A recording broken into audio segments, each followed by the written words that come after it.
So, in our reading today, we're going to really focus in on the purpose of forgiveness. Jesus Christ called us to forgive because he forgave us the greatest of sins, and that was our unbelief. And we're going to read Genesis chapters 42 and 43. Well, the last time we were here, Joseph was able to interpret Pharaoh's dream, and now Joseph was given a blessed wife. He has already born two blessed sons who will be part of the tribes of Israel. And now we're going to read about some hardship that's going to come to Joseph's heart. We're going to learn from him about how to forgive. Genesis chapter 42, and it begins like this. When Jacob saw that there was grain in Egypt, Jacob said to his sons, "Why do you look at one another?" And he said, "Indeed, I have heard that there is grain in Egypt. Go down to that place and buy for us there, that we may live and not die." So Joseph's 10 brothers went down to buy grain in Egypt. But Jacob did not send Joseph's brother Benjamin with his brothers, for he said, lest some calamity befall him. And the sons of Israel went to buy grain among those who journeyed, for the famine was in the land of Canaan. Now Joseph was governor over the land, and it was he who sold to all with their faces to the earth. Joseph saw his brothers and recognized them, but he acted as a stranger to them and spoke roughly to them. Then he said to them, "Where do you come from?" Let me read that again. Now Joseph was governor over the land, and it was he who sold to all the people of the land. And Joseph's brothers came and bowed down before him with their faces to the earth. Joseph saw his brothers and recognized them, but he acted as a stranger to them and spoke roughly to them. Then he said to them, "Where do you come from?" And they said, "From the land of Canaan to buy food." So Joseph recognized his brothers, but they did not recognize him. Then Joseph remembered the dreams which he had dreamed about them, and said to them, "You are spies. You have come to see the nakedness of the land." And they said to him, "No, my lord. But your servants have come to buy food. We are all one man's sons. We are honest men. Your servants are not spies." Joseph's brothers confess that they are his servants. So remember the dream that he had, that he spoke to his mother and father before he was sold into slavery by his brothers. God gave him the dream that he would rule over his brothers, his mother and father, and he's doing that now. Seeing as they need grain from Egypt, I don't see his brothers complaining. Not that they recognize that they are speaking to their brother that they sold into slavery. Let's go back. But he said to them, "No, but you have come to see the nakedness of the land." And they said, "Your servants are 12 brothers, the son of one man in the land of Canaan. And in fact, the youngest is with our father today, and one is no more." But Joseph said to them, "It is as I spoke to you, saying, You are spies. In this manner you shall be tested by the life of Pharaoh. You shall not leave this place unless your youngest brother comes here. Send one of you and let him bring your brother, and you shall be kept in prison, that your words may be tested to see whether there is any truth in you. or else by the life of Pharaoh, surely you are spies. So he put them all together in prison 3 days. Then Joseph said to them the third day, do this and live, for I fear God. If you are honest men, let one of your brothers be confined to your prison house, but you go and carry grain for the famine to your houses, and bring your youngest brother to me, so your words will be verified and you shall not die. And they did so. Then they said to one another, we are truly guilty concerning our brother, for we saw the anguish of his soul when he pleaded with us, and we would not hear. Therefore, this distress has come upon us. It sounds like Joseph's brothers are lamenting about selling him into slavery. They even think that possibly he is no longer alive. And Reuben answering them, saying, did I not speak to you, saying, do not sin against the boy? And you would not listen. Therefore, behold, his blood is now required of us. But they did not know that Joseph understood them, for he spoke to them through an interpreter. And he turned himself away from them and wept. Then he returned to them again and talked with them. And he took Simeon from them and bound him before their eyes. Then Joseph gave a command to fill their sacks with grain, to restore every man's money to his sack, and to give them provisions for the journey. Thus he did for them. So they loaded their donkeys with the grain and departed from there. But as one of them opened his sack to give his donkey feed at the encampment, he saw his money. And there it was in the mouth of his sack. So he said to his brothers, my money has been restored, and there it is in my sack. Then their hearts failed them, and they were afraid, saying to one another, what is this that God has done to us? Then they went to Jacob their father in the land of Canaan, and told him all that had happened to them, saying, the man who is Lord of the land spoke roughly to us, and took us for spies of the country. But we said to him, we are honest men. We are not spies. We are 12 brothers, sons of our father. One is no more, and the youngest is with our father this day in the land of Canaan. Then the man, the Lord of the country, said to us, by this I will know that you are honest men. Leave one of your brothers here with me. Take food for the famine of your households and be gone.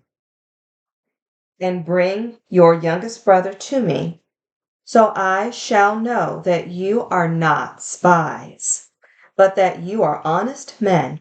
I will grant your brother to you, and you may trade in the land.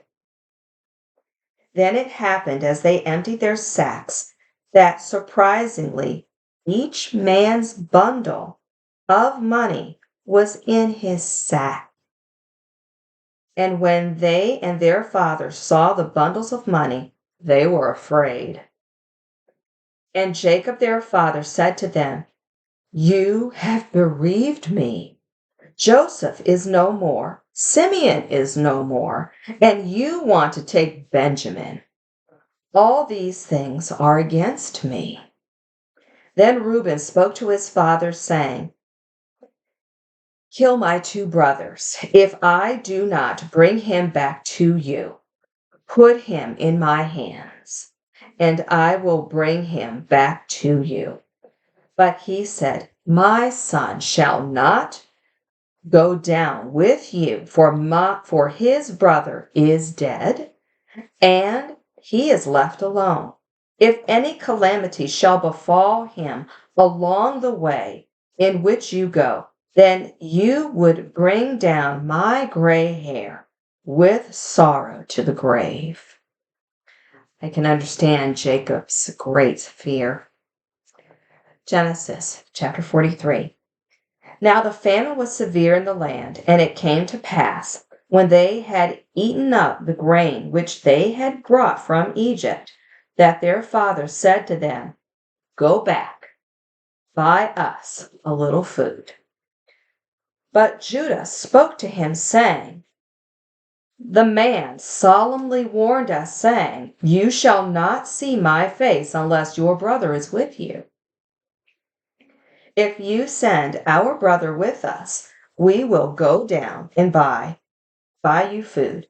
But if you will not send him, we will not go down. For the man said to us, you shall not see my face unless your brother is with you.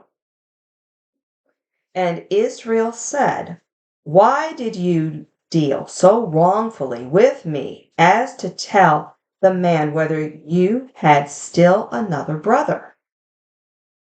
But they said, the man asked us pointedly about ourselves and our families, saying, is your father still alive? Have you another brother? And we told him according to these words.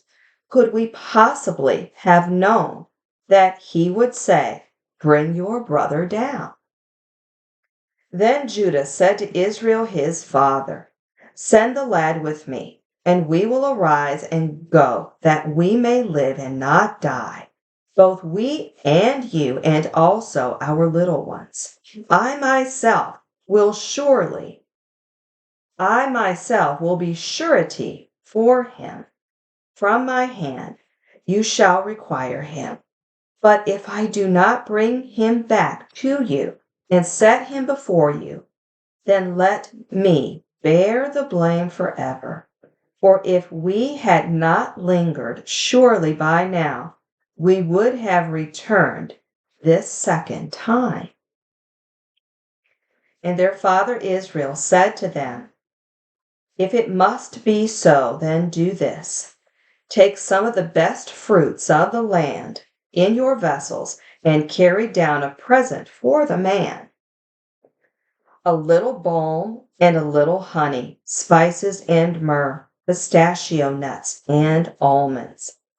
Take double money in your hand and take back in your hand the money that was returned in the mouth of the sacks. Perhaps it was an oversight. So Israel, or Jacob, he is wanting Judah to take with him items as a gift to this man, Joseph, who is the governor. He is the leader over them. And Israel is honoring his authority by taking very precious items such as balm, spices, and he is having his sons take back the money that was put back into their sacks when they brought the first load of grain. So let's see what happens. All right. And their father Israel said to them, if it must be so, then do this. Take some of the best fruits of the land in your vessels and carry down a present for the man. A little balm and a little honey, spices, myrrh, pistachio nuts, and almonds. Take double in your hand and take back in your hand the money that was returned in the mouth of the sacks. Perhaps it was an oversight. Take your brother also. And arise, go back to the man. And may God Almighty give you mercy before the man, that he may release your other brother and Benjamin. If I am bereaved, I am bereaved." So the men took that present and Benjamin, and they took double money in their hand, and arose and went down to Egypt, and they stood before Joseph.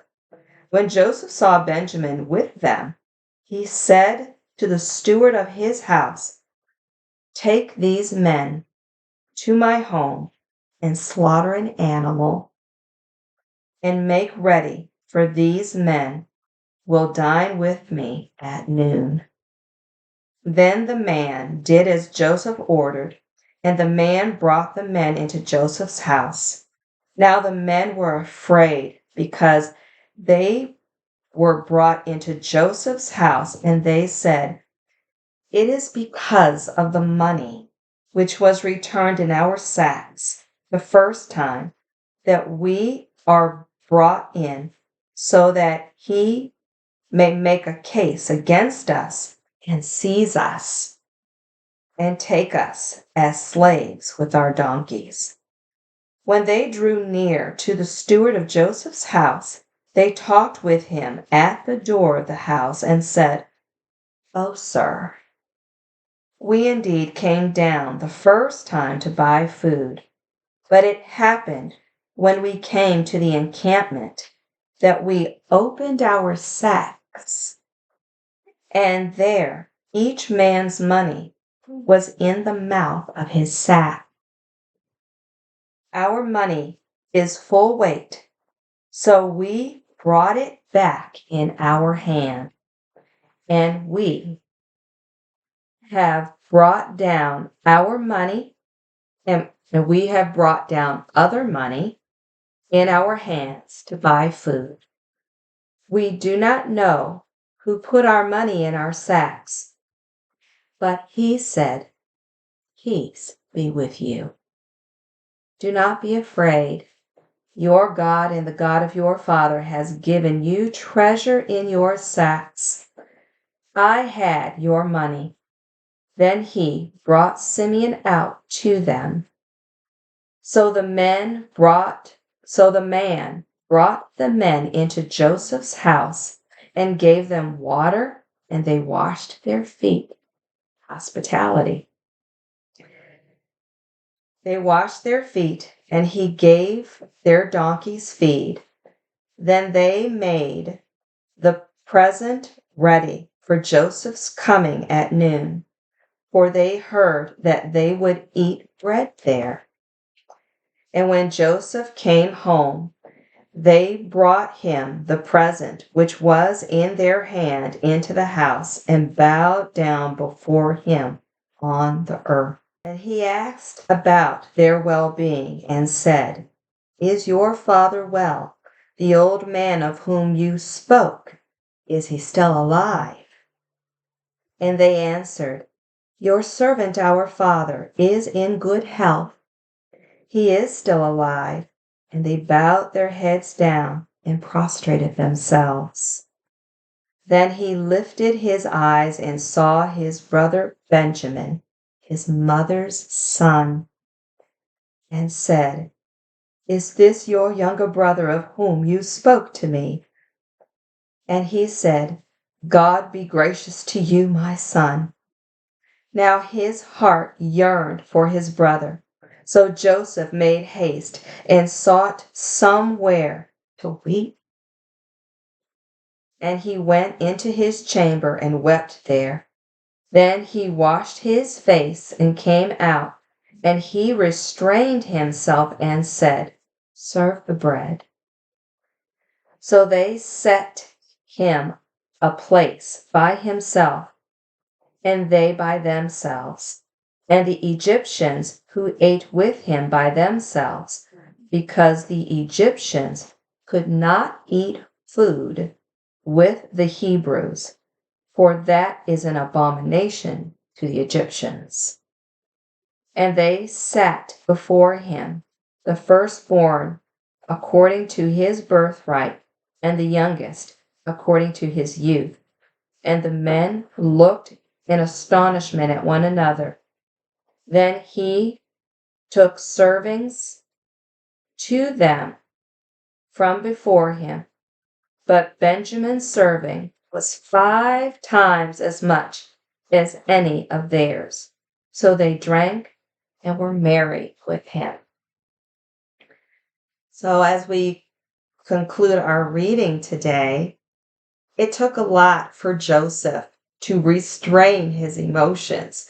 He is the leader, right below Pharaoh, and he had to maintain his dignity, his face of authority in front of his brothers.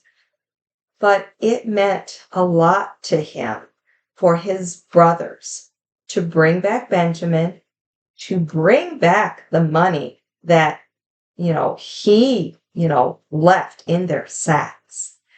And they prostrated themselves before him.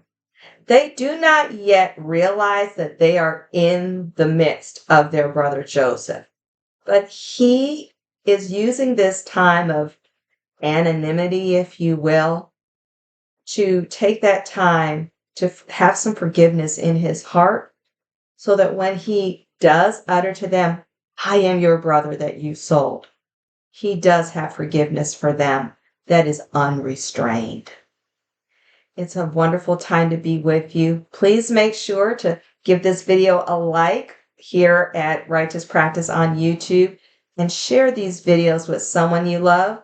And by all means, keep hearing God's word. This is meant to be reheard over and over again. Learn about the forgiveness of God. I will leave the article link over from Harvard Medical School here in the video. And I thank you for joining me. Have a great day in the Lord.